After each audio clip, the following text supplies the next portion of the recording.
Cwrcarir. A cwm na hwy yn ans y fawla. Ha Jannie Dietz as y Geramalch a chai fi ffyrach an alaba fychyn daflu an y diog. Bi y checkers classic yn galig dy gynnu fych an y sleidje. Chaniel eisiau naitjes oling a chai began mi chohorstal.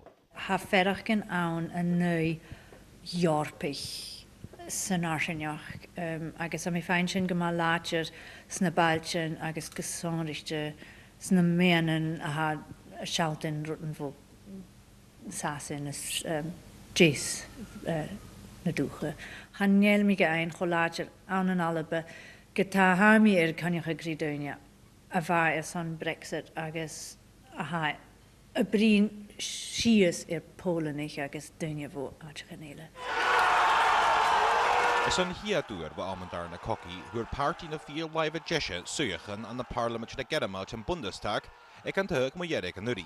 Han AFD cwtioch criticach yn na ranjorpa cwtioch y cwrachore dynia fo mwy son y hwlerwyd ha ciars yn dwych. Had y genw sgareg eter Geramalchich agus dyniele agus sy'n yn rwyd ha tachast hyf Brexit. Ha mi fechgen gyfel breton y tŵfig gan y tŵf iesh agus ac yn yw'n am y caniag na Geramalch son yn rwyd ianw.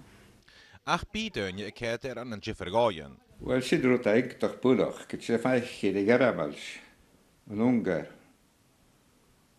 Austria, cyfle dyf llast, dyf gys, sir as laatjes. Agus had ik gra goed ik zou tachs aan de bericht. Je rotte has je vijf aan de bericht in de draad. Cyfle juke bij woorden de golle machabi. Dan has je kloos het hand of glee aan de bericht. An uri hen ik Donald Trump gyfyn a chan suya na stad yn önitje, agus ha cwtio feich gan cael etter na policy yn Egeson agus Brexit. Mae lekker sin tor dynjesteach voor doegen ile ik gewel koeteren guma italiaalitje. Mes smahed gan kaisen al koeterak in heen. En je sin ik heel gewischt een ui slogan ile. Has je heel gewischt son een vloei af heen. Ach an am iach cwtjele gytig dulitas nog geglisha sin. Hwyl mina Brexiteers, Le Pen o Glevan o rwta haicwredd ar sy'n y Ffrainga, molyg AFD, hwn Brexiteers o molyg Trump sy'n leich.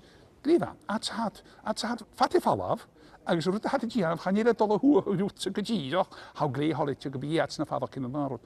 Ha ferach gen ymys cwtj gyfel yn syl y glwysad yn ei globalisation. Fa sy'n yn bech gan roi sy'n y glwysad gwyn fad yn roi sy'n amach nasiantach Shivelta no nasiantach cachara a bheith galistech a chula dúine an san dúi gebe coas a bhaia. Da chaníis hai soier an sa stachin agus cúteoch an san aré gyfel cúj an in politics agus an in behe fóbalach aníis ataring tucha nasiantach a ha fata nas.